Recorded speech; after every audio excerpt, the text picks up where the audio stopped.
A gente está recebendo no nosso estúdio do Balanço Geral, Ricardo Salgueiro, é inspetor da Polícia Rodoviária Federal e está aqui atender o nosso convite. Obrigado, Ricardo. Obrigado mesmo. Seja bem-vindo mais uma vez.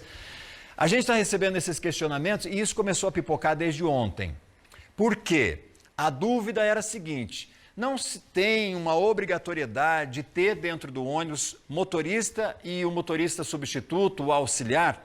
Dentro da legislação não existe essa obrigatoriedade para um trecho curto como esse que a gente estava mostrando, quase 600 quilômetros saindo lá de Florianópolis. Esse motorista teria uma parada em Guarapuava.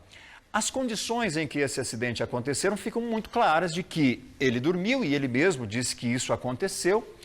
Acidentes como esse têm sido frequentes nas nossas estradas, com o balanço que vocês fazem sobre pessoas que dormem, que não têm condições de seguir o trajeto e que mesmo assim insistem. Quais são as regras, inspetor? Boa tarde, seja bem-vindo mais uma vez. Boa tarde a você, Valdinei, boa tarde a todos que nos acompanham aqui no BG. São muitos questionamentos. A Polícia Rodoviária Federal e os órgãos de fiscalização rodoviários, eles sofrem com essa questão há muitos anos, a questão do horário de descanso. É uma luta que nós temos convencer o profissional da estrada, quer seja ele motorista de ônibus, motorista de caminhão, que assim como todo trabalhador, ele tem direito a uma jornada digna. Desde 2012, o CONTRAN vem produzindo normas, estabelecendo as regras e por anos a fiscalização esteve suspensa.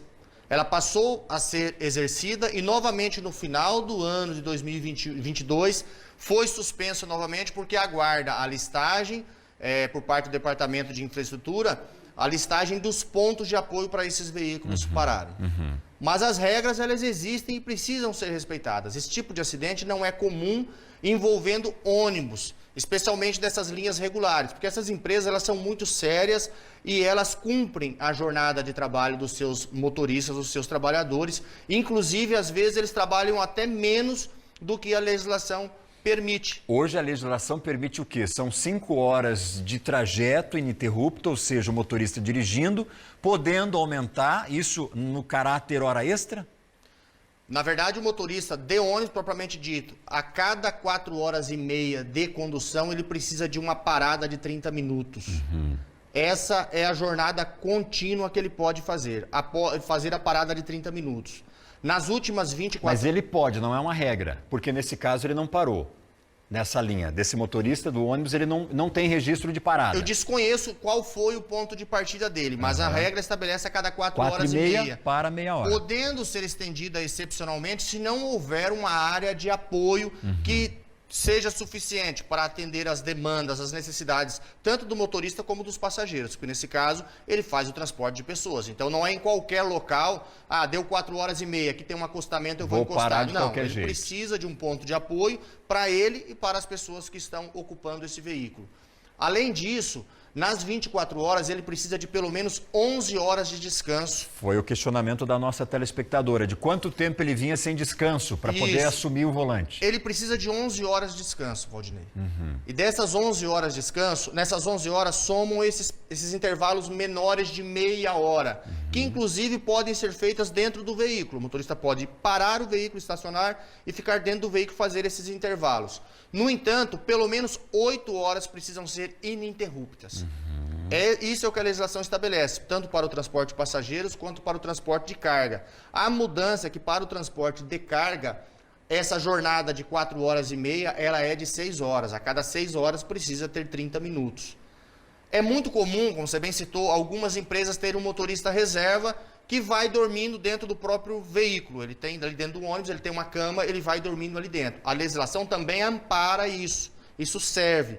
No entanto, em 72 horas, pelo menos 6 horas de intervalo precisa ser feita com o ônibus parado. Ou seja, essa pessoa de preferência fora do veículo. Certo. E as empresas seguem. O que pode ter acontecido nessa situação? Durante o intervalo, isso aqui estamos inferindo, durante o intervalo, talvez até por algum problema, uma preocupação, alguma coisa, o condutor não conseguiu descansar.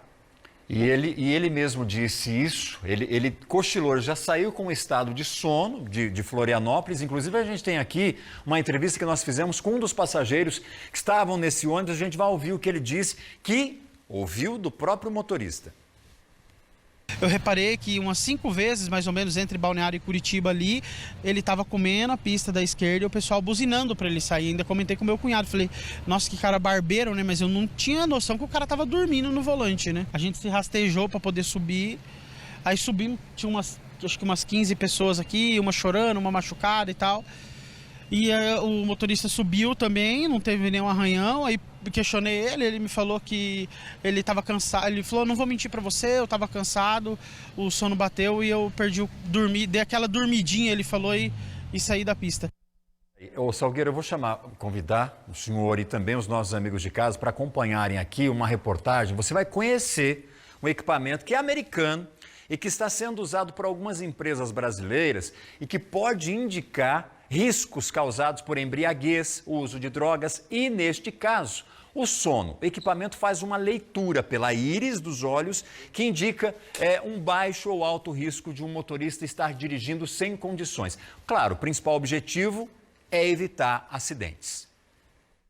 O sono do Lincoln não anda nada em dia. Durante a semana, normalmente não é lá essas coisas. Dorme tarde e acorda cedo. No fim do ano, quando viajou de férias, até se programou para pegar a estrada descansado, mas Tem toda uma preparação, tomar um energético. utilizando a tecnologia a serviço da vida, um equipamento foi criado para monitorar e descobrir os riscos que o sono pode causar. De origem americana, esse aparelho chegou no Brasil há pouco mais de um ano e já tem sido usado com frequência em empresas do setor de transportes. Aonde existe risco, existe o nosso equipamento. Hoje nós atuamos no transporte rodoviário com mais de 1.000 pessoas, atuamos em usinas e também estamos indo para o setor aéreo, porque ele não tem uma regra. Onde existe risco, o equipamento ele é bem recebido, ele é totalmente preventivo para entender os efeitos do sono. O aparelho é simples, um celular acoplado numa espécie de óculos escuros.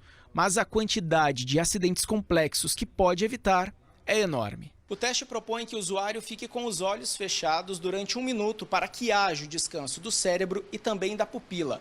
Após esse tempo é disparado um flash, que vai analisar durante 3 segundos as condições neurológicas a partir de uma leitura pela pupila e dar a resposta se está ou não apto para exercer as suas atividades. O nosso equipamento, através da reação neurológica, através da pupila, a gente consegue entender se essa pessoa está bem. Caso essa pessoa seja um resultado positivo para um alto risco, é necessário buscar uma ajuda médica para entender o que essa pessoa tem. Isso aí é um ótimo, vamos dizer assim, um ótimo solucionador de problemas. A gente estava vendo aqui, assistindo com o inspetor Salgueiro, e a impressão que se tem é um equipamento muito próximo daquilo que nós temos, por exemplo, do bafômetro. É próximo disso, né, Salgueiro? Uma oportunidade, uma possibilidade aí da gente evitar acidentes futuros. Já tem empresa, inclusive, aqui na nossa região investindo nisso. Você disse que tinha uma outra empresa de transporte de cargas aqui em Cascavel que também se utiliza de uma outra ferramenta, mas que tem a mesma ideia, né? Uma tecnologia que vem para observar o motorista através do seu sistema ocular, principalmente, se ele está cansado ou se está sob efeito de alguma substância. Mas dessas 7 mortes, algumas poderiam ter sido evitadas se os passageiros estivessem respeitando uma regra que é muito básica em qualquer trânsito, que é o uso do cinto de segurança, né, Salgueiro? Com certeza, com certeza. Nós fazemos muitas campanhas, inclusive nós temos um projeto da Polícia Rodoviária Federal, nesses períodos de feriado prolongado, onde as pessoas aumentam muito as viagens, nós vamos às estações rodoviárias, além das abordagens nas rodovias, e orientamos os condutores a fazer o uso do cinto de segurança. Você falou que talvez teríamos evitado algumas mortes. Eu acredito que talvez todas essas mortes teriam sido evitadas. Se nós olharmos aí aquela imagem que foi mostrado aqui na RIC, do ônibus sendo retirado do barranco, a gente percebe que a estrutura do ônibus, o habitáculo do veículo está intacto. Então, como essas pessoas perderam a vida ali? Inclusive, algumas das pessoas ficaram presas debaixo do ônibus, provavelmente morreram esmagadas pelo peso do ônibus. Então, eu acredito que provavelmente as 7 vidas teriam sido preservadas. Nós sabemos que nos automóveis, no banco traseiro, a quantidade de pessoas que usam cinto de segurança é muito pequeno, no ônibus isso ainda é menor. A legislação estabelece que no momento do embarque, O motorista, assim como acontece com as comissárias de bordo no avião, o motorista ele precisa fazer a apresentação, se apresentar para as pessoas. É um protocolo É obrigatório. um protocolo e é obrigatório isso. Inclusive tem multa da Agência Nacional de Transporte Terrestre que multa a empresa cujo motorista não fez aquilo. Ele é obrigado a apresentar para os passageiros as saídas de emergências, explicar onde fica a saída de emergência, dizer que é obrigatório o uso de segurança por todo o percurso. Mas as pessoas não usam por falta de consciência, às vezes enganado, achando que como estão em um grande veículo, estarão protegidas em um caso de acidente e as imagens mostram que isso não é verdade. Não é verdade. Infelizmente, a gente tem a prova constante e frequente. Meu irmão, obrigado. Bom trabalho para você. Saúde. Eu que agradeço a oportunidade de sempre estar aqui, levando essa mensagem e tentando conscientizar as pessoas. Esse é o nosso objetivo. Um abraço, bom trabalho pessoal da PRF. Obrigado igualmente.